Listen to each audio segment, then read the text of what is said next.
Chapter 126. "Come over here," Ian growled. He crooked a swollen, rotting finger in Miss Adler's direction. "We know you're there. You can't hide from us." They glared at her as they dressed in their decayed clothing. Miss Adler walked toward the fence and levitated over it, shaking her head. She landed on the pasture, her eyes dimming to brown.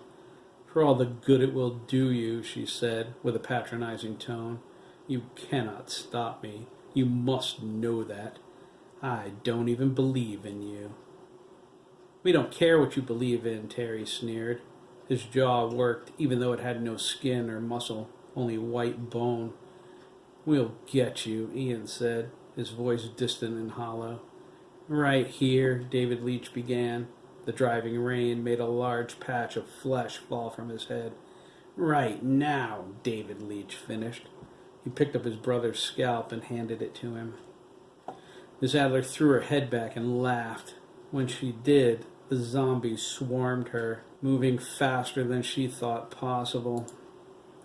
Ian grabbed her hair and yanked her to the ground. Kyle and Sam punched her in the face and tore at her flesh. Miss Adler screamed. Her power burst within her. She tossed them away in every direction with her telekinesis. She rose and floated toward Ian. Her groping hands reached for him as she scanned, trying to pinpoint their locations. Kyle leapt up behind her with a rock in his hand. He bashed it into the back of her skull. Miss Adler dropped to the ground.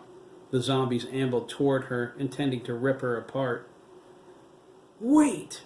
Terry exclaimed, his ragged neck flapping. They paused and looked at him. "Can you feel it? He's there. They're all there." "She dies first," Ian cried.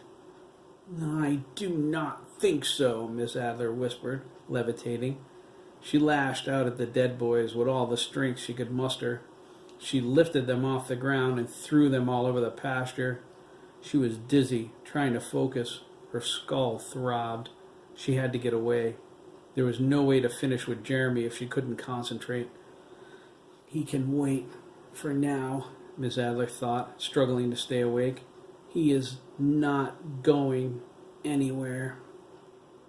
She had to clear her head and regain her strength. She glided to her car. She fell into it and drove away before the dead boys could stop her. She flew past the pond and turned left at the end of Grady Lane. She pulled into Gibbons' garage and parked her car a moment before she fell unconscious. Jose was inside his house, watching the rain through the window. He saw the Mercedes lights shining on him and shook his head. A service problem now? Jose was on call tonight.